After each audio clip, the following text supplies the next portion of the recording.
विस्तार से चर्चा करने के लिए हमारे दो सहयोगी हमारे साथ जुड़ चुके हैं। मध्य प्रदेश को लेकर हम जानकारी जुटाएंगे। हमारे सहयोगी विवेक राणा राजधानी भोपाल से जुड़ चुके हैं, तो वही छत्तीसगढ़ को लेकर जानकारी देंगे सहयोगी अविनाश हमारे साथ जुड़ चुके हैं।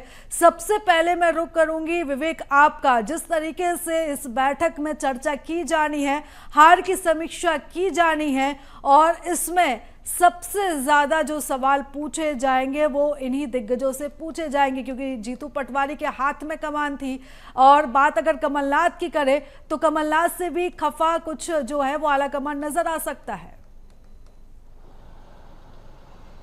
बिल्कुल पिता, जिस प्रकार से दिल्ली में जो कांग्रेस वर्किंग कमेटी की जो बैठक है वह शुरू हो गई है। मध्य प्रदेश की यदि बात करें तो पूर्व मुख्यमंत्री दिग्विजय सिंह और पूर्व मंत्री कमलेश्वर पटेल कांग्रेस वर्किंग कमेटी के सदस्य हैं, वो दोनों मौजूद हैं। मगर बात की जाए जीतू पटवारी और उमंग सिंगार की यदि बात करें तो दोनों ही नेता को आमंत्रित किया गया, वो भी इस बैठक पर मौजूद है, जहां पर मध्य प्रदेश की 29 लोकसभा सीट में हार के कारण को लेकर समीक्षा की जाएगी। उसके बाद जिस प्रकार से जो टूट की स्थिति मध्य प्रदेश कांग्रेस पार्टी में देखने को मिली थी, खासतौर पे लोकसभा चुनाव की यदि बात करें तो चुनाव के पीक पर जिस प्रकार से कांग्रेस के कई बड़े नेता जो भाजपा का दामन थाम चुके हैं, तो उसका एक बड़ा कारण क्या है, ये तमाम विषयों को लेकर कहीं ना कहीं जो चर्चा है वह होती हुई दिखाई देगी। मगर बात करें छिंदवाड़ा लोकसभा सीट की तो कांग्रेस का गढ़ कहा जाता था और इस गढ़ को बीजेपी पार्टी ने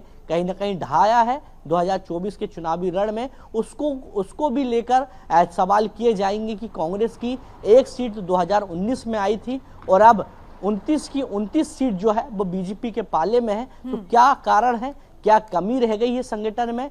और जिस प्रकार से देखने को मिला है कि कांग्रेस के कई ऐसे बड़े नेता हैं जो लगातार संगठन से नाराज चल रहे थे।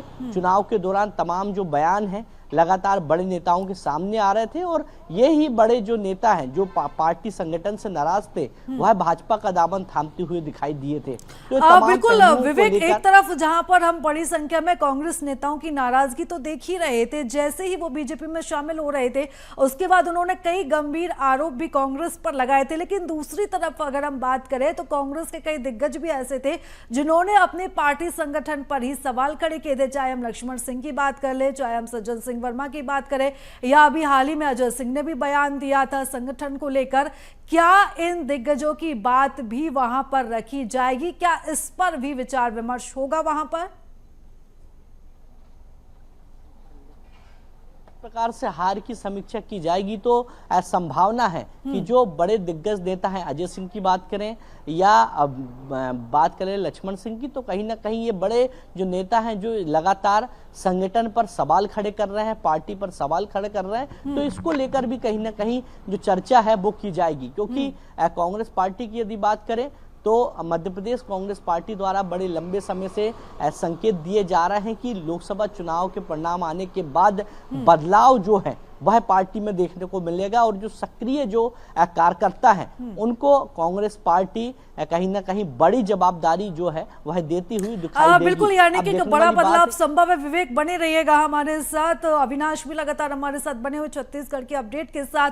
अविनाश, बैठक को लेकर क्या कुछ अपडेट निकलकर सामने आ रही है? क्योंकि छत्तीसगढ़ में मात्र एक सीट जो है वो कांग्रेस के खाते में आई है और सबसे मजबूत गढ़ जो बस्तर का था, बस्तर जहां से दीपक वैज भी सांसद थे, हालांकि फिर टिकट बदली गई और फिर कवासी लखमा को यहां से चुनाव लड़ाया गया और इसका जो खामियाजा है वो कांग्रेस को हालांकि उठाना भी पड़ा है। कौन कौन से ऐसे बिंदु हो सकते हैं जिनको लेकर अभी चर्चा की जाएगी, चर्चा संभव है? देखिए, छत्तीसगढ़ के तमाम बड़े नेता, कांग्रेस के पूर्व जो मुख्यमंत्री रहे हैं भूपेश बघेल और पूर्व विधानसभा अध्यक्ष चरणदास महंत और फूलोदेवी नेताम पिछली दीपक वैद्य जैसे तमाम बड़े नेता सीडब्ल्यूसी की बैठक में वहां पर शामिल होने पहुंचे हुए हैं, बैठक में उपस्थित हैं। लेकिन छत्तीसगढ़ के अगर मुद्दों को अगर देखें, जहां पर कांग्रेस की एक बड़ी हार हुई है वो विधानसभा चुनाव में भी और इस लोकसभा चुनाव में भी, तो कहीं ना कहीं ये देखा जा रहा है कि जब कांग्रेस 15 साल बीजेपी की सरकार थी तब कांग्रेस कांग्रेस की सीट वैसे ही आ रही थी लोकसभा में जैसे कि 1 सीट 2 सीट के अंतर ही रहते थे। लेकिन अब जब 5 साल कांग्रेस पार्टी की सरकार रही, उसके बाद भी लोकसभा चुनाव में केवल 1 सीट आना कहीं ना कहीं एक बड़ी हार है कांग्रेस के लिए। और इन्हीं तमाम बिंदुओं पर कि आखिर विधानसभा चुनाव में कैसे हार हुई, लोकसभा चुनाव में स्थिति क्यों बिगड़ी, किन किन कारणों से बिगड़ी, जैसे कि कई सारे मुद्दे यहाँ पर छत्तीसगढ़ से उठते रहे कि पार्टी के अंदर अंतरकलह है, पार्टी के तमाम जो नेता हैं वो पार्टी के बड़े नेतृत्व से नाराज हैं। तो कई सारे ऐसे विषय जो है लगातार उठते रहे। और इन्हीं सब बिंदुओं को लेकर आने वाले समय में, क्योंकि नगरीय निकाय चुनाव है, उपचुनाव होने हैं, तो इससे पहले ये बैठक की जा रही है जिसमें छत्तीसगढ़ के तमाम कांग्रेस के बड़े नेता वहां पर मौजूद हैं। और ये देखा जा रहा है कि छत्तीसगढ़ में अब कांग्रेस किस तरह से काम करेगी, क्योंकि कई कांग्रेस लोकसभा चुनाव में कांग्रेस के तमाम बड़े नेता, वैसे नेताओं को मैदान पर उतारा गया था जो काफी लंबे समय से चुनाव जीतते हुए आ रहे थे। चाहे हम बस्तर की बात करें, चाहे हम दुर्ग की बात करें, चाहे फिर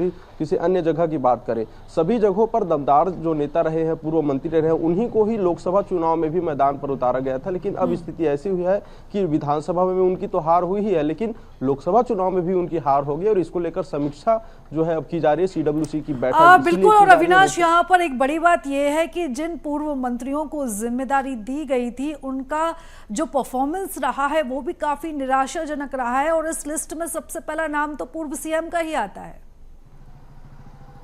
जी, निश्चित तौर पर पूर्व मुख्यमंत्री भूपेश बघेल ही राजनांदगांव से चुनाव हार गए, तो कहीं ना कहीं एक बड़ा सवाल खड़ा करता है कि आखिर जब किसी प्रदेश में मुख्यमंत्री रहे 5 साल और 5 साल रहने के बाद राजनांदगांव में लोकसभा सीट पर एक करारी उनकी हार होती है, तो ऐसे में सवाल उठना लाजमी है। इसके साथ ही पूरे दूसरे लोकसभा क्षेत्र की अगर हम बात करें, बस्तर की बात करें या फिर बिलासपुर की बात करें, तो वहां पर भी ऐसे नेता मैदान पर थे कांग्रेस के जो काफी लंबे समय से उस सीट पर विधानसभा चुनाव जीतते आ रहे थे।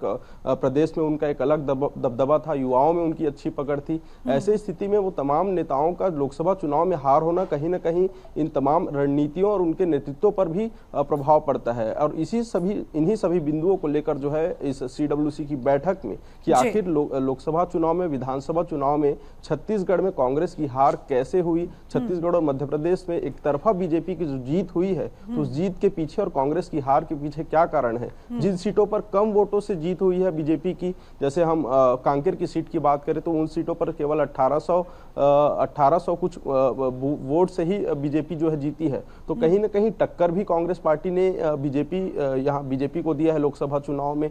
तो ऐसे तमाम विषयों पर सारगर्भित तरीके से आने वाले समय में